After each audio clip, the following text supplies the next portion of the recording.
저는 오늘 여러분들과 함께 어떻게 우리가 살 것인가 라는 말씀의 제목을 가지고 함께 은혜의 말씀을 나누고자 합니다. 오늘 본문은 모세의 마지막 설교입니다. 이스라엘 민족의 역사에서 어떤 한 획을 그은 가장 중요한 사건이 뭐냐라고 한다면 그거는 아마도 이스라엘 민족의 출애굽, 이스라엘 민족이 애굽을 탈출하는 그 사건이 이스라엘 민족의 한 획을 그은 엄청난 사건이라고 말할 수 있습니다. 이스라엘 민족이 종살이 하던 그런 상황들 속에서 해방된 그런 사건이죠. 이스라엘 민족에게 그 출애굽을 하는 중요한 이유 중에 하나, 그러니까 그들의 목표 중에 하나는 가나안 땅에 들어가는 거예요. 가나안 땅. 가나안 땅은 하나님께서 약속하신 땅이고 그 약속의 땅에 들어가는 것이 이스라엘 민족에게는 목표였습니다. 그런데 거기까지 가는 데 있어서 그들의 의도와 상관없이 또는 그들이 의도치 않게 그들은 40년이라는 세월을 방황하다가 이제 1세대들은 다 죽고 2세대들만 그 이후만 들어가게 되는 그런 사건을 맞이하게 되는 거죠. 모세는 마지막 설교를 하면서 12지파를 축복하고요. 그 마지막 설교와 함께 모세는 죽음을 맞이합니다. 모세의 죽음에 있어서도 우리가 참 아이러니한 것이 많은데 그의 기력이 쇠하지 않고 또 그의 눈이 밝았음에도 불구하고 가나안 땅을 바로 지척에 두고 있었음에도 불구하고 모세는 들어가지는 못했죠. 들어가지 못하고 이제 여호수아를 통해서 그렇게 가나안 땅을 정복하게 됩니다. 이스라엘 민족들이 그 가나안 땅에 들어가기 위해서는 건장한 사람들이라면 쉬지 않고 간다면 몇 주 만에 갈 수 있겠지만 그렇지 않다 하더라도 그 많은 사람들이 가는데 한 2달 정도면 충분한 시간이지 않았는가라고 이야기를 하는데 그럼에도 불구하고 이제 그들의 죄 때문에 그들이 저지른 그 죄악 때문에 40년이라는 세월이 걸리게 됩니다. 그러면서 모세를 이제 원망하는 모습들이 많이 나오죠. 민수기 21장 5절 말씀에 보면 백성이 하나님과 모세를 향하여 원망하되 어찌하여 우리를 애굽에서 인도해 내어 이 광야에서 죽게 하는가. 이곳에는 먹을 것도 없고 물도 없도다. 우리 마음이 이 하찮은 음식을 싫어하노라 하매 라고 원망 불평을 늘어놔요. 이스라엘 백성들이 아주 노골적으로 하나님과 모세를 원망하는 이유는 먹을 게 없다라는 거예요. 마실 것도 없고 먹을 것도 없다. 우리가 이 광야 생활 도저히 견딜 수 없다. 이런 이야기를 하는 거죠. 여러분 한번 생각해 보세요. 그들이 광야로 나오지 않았다면, 그들이 출애굽하지 않았다면 그들의 삶은 어땠을까요? 제가 봤을 때는 거기에서도 그렇게 좋지는 않았을 거예요. 그저 계속 노예 생활하면서 소수민족으로 무시당하고 애굽에서 먹고 살 수는 있었겠죠. 하지만 그들이 원하는 삶을 살지는 못했을 거예요. 그럼에도 불구하고 광야로 우리를 끌고 왔다라고 하면서 모세를 원망하고 있습니다. 이스라엘 백성은 어떻게 보면 그 광야라고 하는 데서 아주 바닥을 더 경험하는 거죠. 어떻게 보면 그 애굽에서의 삶이 바닥이라고 생각을 했는데 그거보다 더 바닥이 그들을 기다리고 있었던 거예요. 결국 먹을 것도 없고 마실 것도 없고 날은 뜨겁고 밤에는 춥고 이런 여러 가지 상황들 때문에 또 주변에 있는 많은 원주민들로 인한 여러 가지의 박해들, 핍박들 이런 것들이 그들을 더 힘들게 했을지도 모릅니다. 그 원망은요. 거의 광야 생활 40년 동안 계속 반복해서 이루어지고 있어요. 애굽을 벗어난 지 얼마 되지 않은 때부터 그 원망들이 시작되었습니다. 백성들은 애굽에서 나온 후 둘째 달 15일에 모세와 아론을 원망했던 거예요. 따라서 여러분, 신명기가 말하는 핵심은 하나님의 말씀에 순종하면 복을 받고 불순종하면 심판을 받는다라는 거죠. 모세의 설교도 다른 게 없어요. 여러 가지 장황한 이야기합니다. 과거도 이야기하고 앞으로 있을 미래도 이야기하고 그들에게 축복을 줘요. 이렇게 하면 축복을 받는다라고 하는 것의 내용은 단순해요. 하나님 말씀에 순종하면 복을 받고 불순종하면 너희에게 심판이 임할 것이다 라는 거예요. 여러분 한번 생각해 보세요. 우리 신앙은 어떻게 보면 단순해요. 그리고 절대적이에요. 그리고 어떤 면에 있어서 우리에게 배타성이 있어요. 왜요? 우리는 하나님만 섬겨요. 하나님만 믿어요. 그리고 우리 외에는 구원이 없어요. 우리 외엔 다 가짜예요. 우리는 그렇게 믿고 있어요. 이게 굉장히 어떤 의미에서는 절대적인 거예요. 신앙은 그래요. 하나님 말씀대로 믿고 순종하면 축복이 임하지만 그렇지 않으면 심판이다 라고 하는 이 단순한 명제가 모세가 이야기하는 또 설교하는 그 내용의 핵심이에요. 기독교 신앙은 그렇습니다. 자신의 어떤 논리를 내세우지 않아요. 자신이 생각하는 것들을 강압하지 않아요. 그냥 무조건적으로 우리는 하나님의 말씀에 순종하는 거예요. 순종이 아니면 불순종으로 떨어질 수밖에 없는 거죠. 모세가 바로 그런 하나님을 경험한 사람이죠. 호렙산에서 가시떨기 앞에서 하나님을 경험한 사람이 바로 모세입니다. 여기서 말하는 규례와 법도는 이스라엘 백성들이 가나안 땅에 들어가서 지켜야 될 모든 규칙들, 보통 율법을 말하고 있습니다. 한 국가의 헌법과 같은 거예요. 그러니까 하나님 말씀에 순종하면이라고 하는 그 순종의 의미는 율법이에요. 어떤 것들을 너희들이 순종하고 어떤 것들을 믿고 따르고 어떤 것들은 하지 말아야 하느냐라고 하는 법을 이야기하고 있습니다. 그렇게만 이야기하면 단순하지만 깊이 들어가면 여러 가지의 법도들이 있는 거죠. 이스라엘 백성들이 율법을 통해서 가나안 땅에 두 발을 딛고 편하게 살게 될 것이다 라는 것을 쉽게 말해서 그들이 잘 먹고 잘 살게 될 것이다 라고 하는 그런 의미는 아니에요. 구약시대에는 그의 삶이 곧 이스라엘 민족은 율법을 따라 사는 민족이고 그들은 그 율법을 따라서 그들의 자부심을 느끼며 살아갔던 겁니다.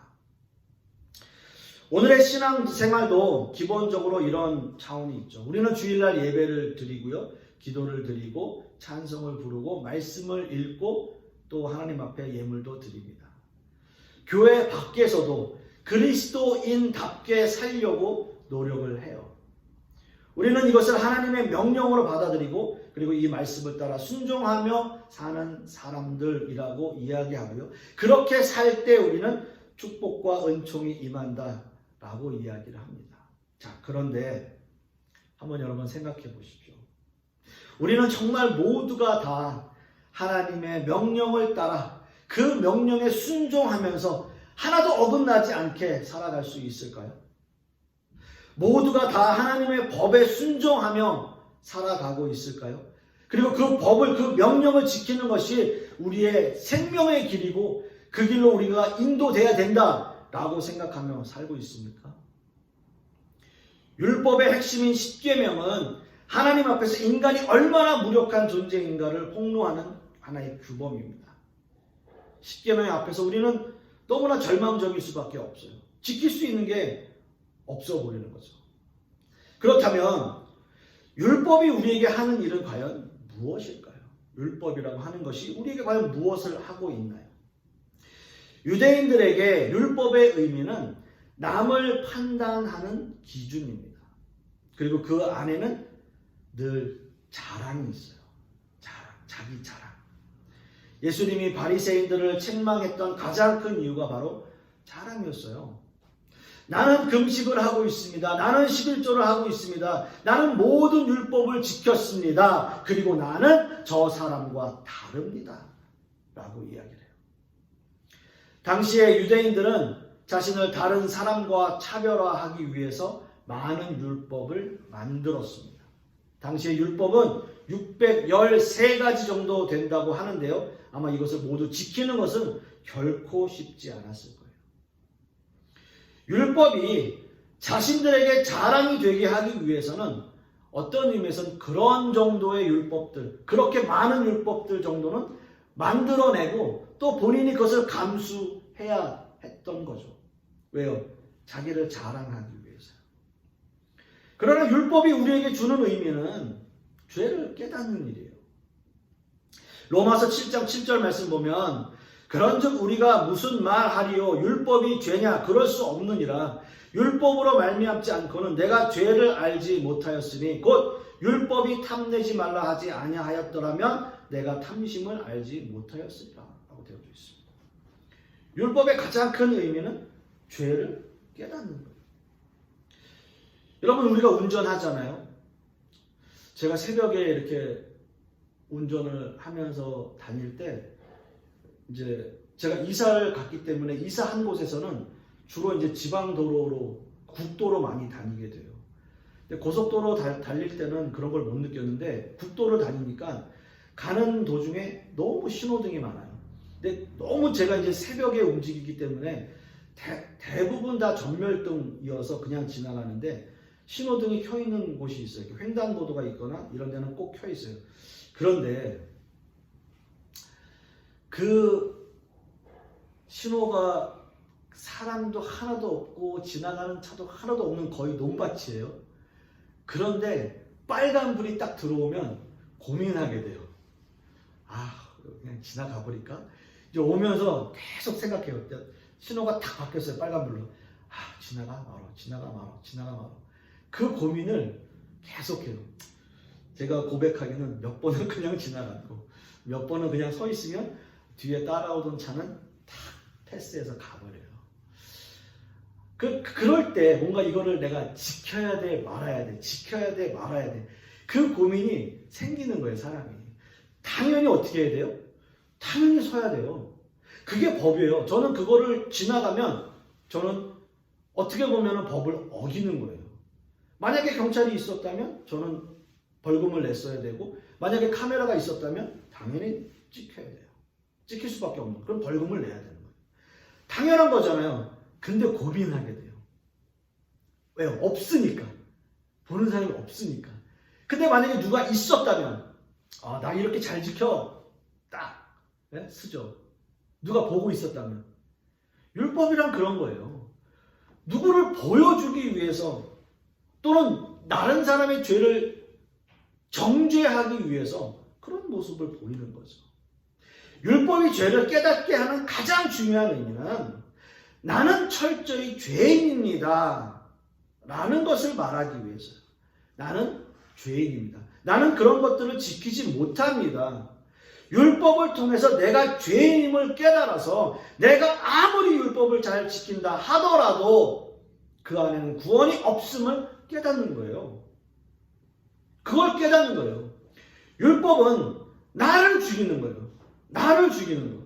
내 자신 안에 있는 죄성이 드러나고 나를 철저히 죽이는 일이에요. 그렇게 해서 이 세상에는 아무렇게 어떤 상황 속에서도 소망이 없음을 깨닫는 거예요.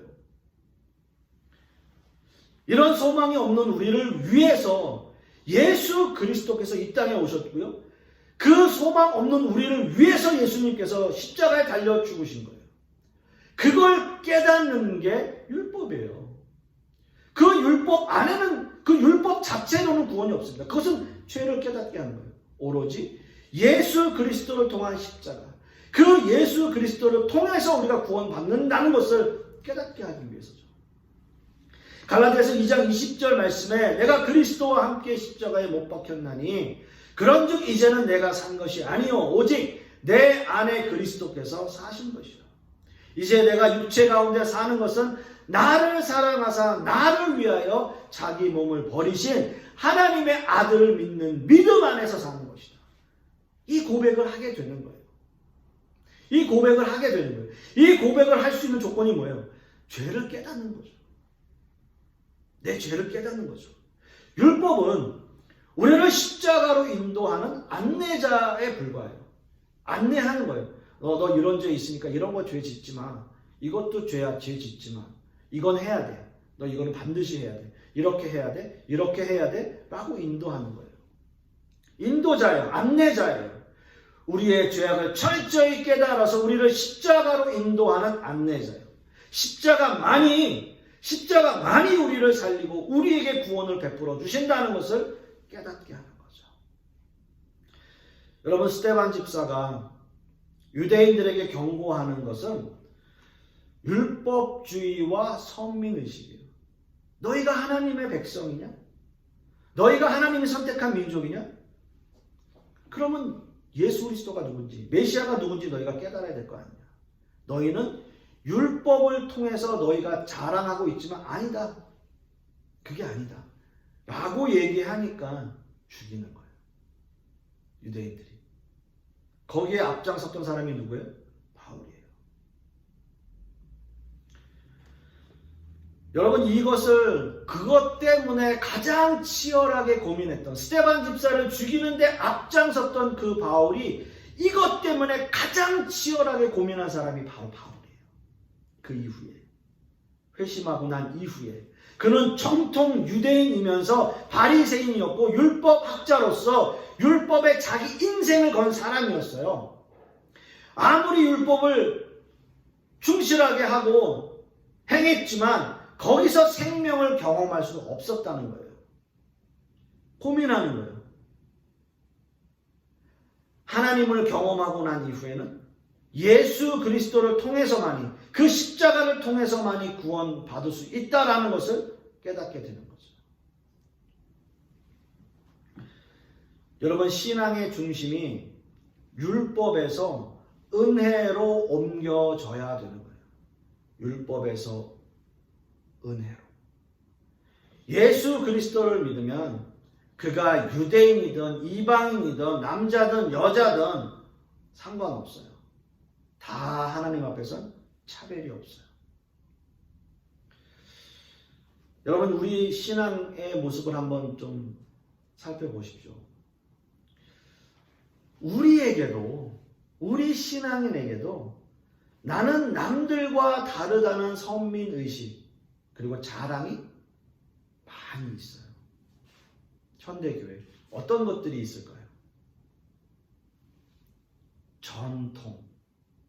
우리 교회는 몇십 년 됐습니다. 아니 100년 됐습니다.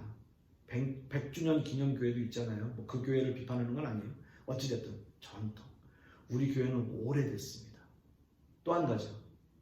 크기, 숫자.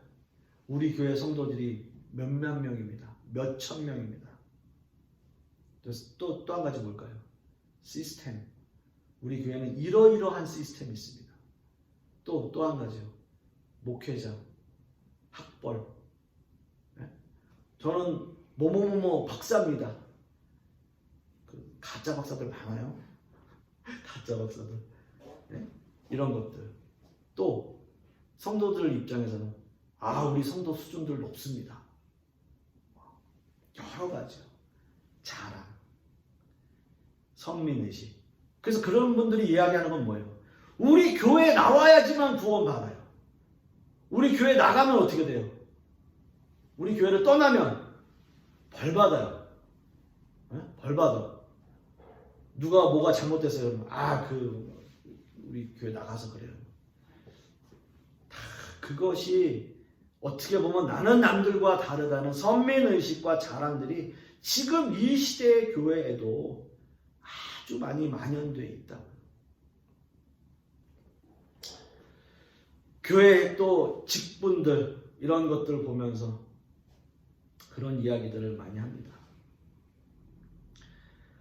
예수 그리스도께서 죽음을 앞두고 제자들에게 새 계명을 주셨어요. 요한복음 13장 34절 말씀에 새 계명을 너희에게 주노니 서로 사랑하라. 내가 너희를 사랑하는 것 같이 너희도 서로 사랑하라. 라고 말씀하십니다.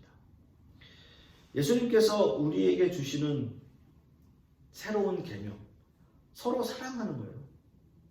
서로 품어주고 서로 이해하고 서로 하나 되는 그런 모습을 보이는 거죠. 예수님께서 우리를 어떻게 사랑하셨습니까? 그 목숨도 아끼지 않고 우리를 사랑하셨어요. 이것이 우리가 이웃을 사랑하는 방법이고요. 이것이 우리에게 주시는 새로운 계명입니다. 그 계명 앞에서 우리가 무엇을 자랑할 수 있을까요? 또 우리가 무엇을 용서하지 못할 것이 있을까요? 또 예수님이 그 십자가를 생각해 보면 우리는 뭔들 못하겠어요. 하나님 앞에서. 저는 간절히 소망하기는 우리 모든 성도님들은 예수 그리스도께서 우리가 죄를 깨닫고 십자가로 인도해 주신 것처럼 우리가 그 십자가 앞에서 서로 사랑하고 또 서로 용납하고 또 서로를 보듬어 줄 수 있는 그러한 우리 성도님들이 되실 수 있기를 간절히 소망합니다.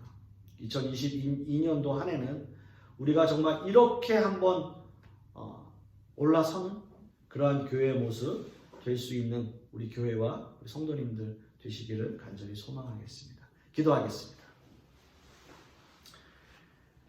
아버지 하나님, 오늘 말씀을 통해서 우리가 깨닫는 것은 그 율법이 우리를 하나님께로 안내는 하고 있지만 그 율법 자체의 구원이 있지 않음을 주님 앞에 다시 한번 고백합니다.